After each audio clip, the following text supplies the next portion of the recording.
اللہ نے اس مغضوب علیہم قوم کو، اس ملعون قوم کو کیوں اب تک چھوٹ دیے رکھی؟ میں بتا چکا ہوں یہ بڑے عذاب کے مستحق ہو چکے تھے حضرت عیسیٰ علیہ السلام کے زمانے میں،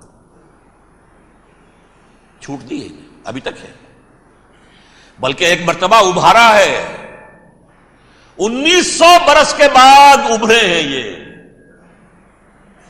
بالفور ڈیکلریشن 1917 سن 70 عیسوی کے بعد، تقریباً 1900 برس، 1850 برس تو ہے ہی کم سے کم۔ پھر creation of Israel 1948، 1967 extension of Israel, یروشلم پر قبضہ، یہ سارا جو ہے کیوں ہے؟ اللہ تعالیٰ اس خیر امت محمد صلی اللہ علیہ وسلم، اس کے بہترین حصے کو سزا ان ملعونوں کے ہاتھوں دے رہا ہے۔ کیوں؟ جو جرم انہوں نے کیا تھا وہی ہم نے کیا۔ انہوں نے اللہ کی کتاب کو پیٹھ کے پیچھے پھینکا، نبذ فریق من الذین اوتوا الکتاب کتاب اللہ وراء ظہورہم، ہم نے اپنی پیٹھوں کے پیچھے پھینکا کہ نہیں؟ کولونیل رول سے آزاد ہوئے، کہیں اسلامی قانون نافذ کیا، کہیں اسلامی نظام قائم کیا، تو جو جرم ان کا تھا وہی ہمارا ہے، اور ہم خیر امت ہیں، اور ہمارے میں سے خیر ترین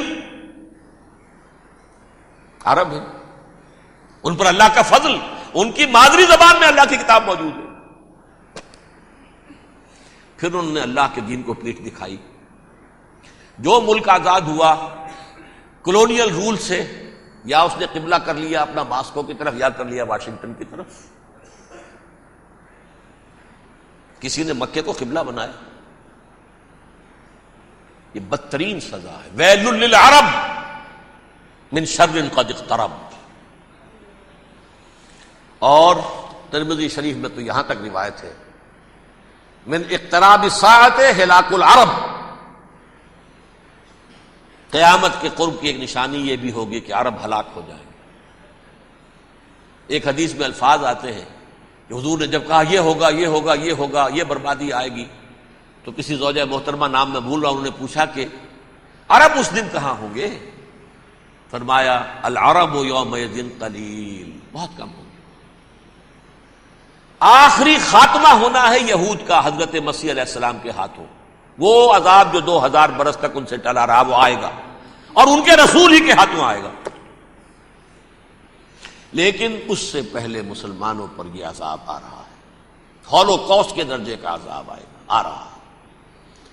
البتہ ہم پاکستانی اس میں یوں سمجھ لیجئے کہ وہ تو خبریں موجود ہیں احادیث میں، وہاں تو جو ہونا ہے، اتنے انسان مریں گے، اتنے انسان مریں گے کہ ایک پرندہ جو ہے اڑتا چلا جائے گا، وہ نہیں چاہے گا کہ نیچے اترے تو کسی لاش پر اترے، اسے جگہ نہیں ملے گی زمین خالی کا کہیں اتر سکے، تھک ہار کر گرے گا، مرے گا تو بھی لاش کے اوپر گرے گا۔ یہ الفاظ ہے حضور صلی اللہ علیہ وسلم۔ الملحمۃ العظمی، الملحمۃ الکبریٰ، یہ لاسٹ کروسیڈ، ٹرمپٹ اخبار نے، میں اس کا فوٹو اسٹیٹ بھی کبھی آپ کو دکھا دوں، ویسے میرے ساتھ ہے وہ رسالہ ٹرمپٹ، دی لاسٹ کروسیڈ، اس کی تیاری ہو رہی ہے۔ وہ الملحمۃ العظمی اور ملحمۃ الکبریٰ جو ہے وہ آنے والی ہے۔ ابن ماجہ میں کبریٰ کہا ہے، اکبر کا مؤنث کبریٰ، ملحمہ کبریٰ سب سے بڑی جنگ، اور ملحمہ عظمی سب سے عظیم جنگ، یہ ہوگی اور بہت جلد ہوگی۔ اب آخری بات یہ عرض کر رہا ہوں، کریں کیا؟ کچھ کریں بھی کہ نہیں؟ پہلا کام تو یہ ہے کہ اصل زندگی آخرت کی زندگی ہے۔ دنیا میں تباہی بربادی آ بھی جائے، آخرت بچ جائے، پہلا کام یہ ہے کہ ہر شخص توبہ کرے، لیکن توبہ توبۃ نصوح، توبہ کی تسبیح نہیں،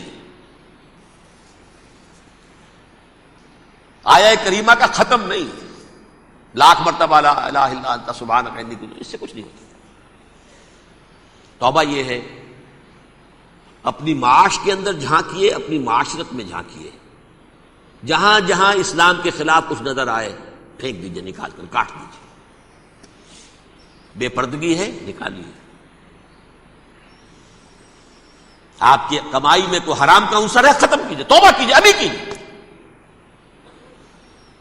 عملی توبہ. فرائض کی ادائیگی میں کوتاہی ہو رہی ہے، ابھی شروع کیجیے. اللہ کے دین کے غلبے کے لیے جد و جہد. ان صلاتی و نسکی و محیایا و مماتی للہ رب العالمین لا شریک لہ وبذالک امرت وانا اول المسلمین. بڑھیے آگے. اگر میرے اور آپ کے کیے کچھ نہ ہوا تب بھی کم سے کم میری اور آپ کی آخرت تو بچ جائے گی، عاقبت تو بن جائے گی. اخروی عذاب، سب سے بڑا عذاب، دائمی عذاب، اس سے ہم بچ جائیں.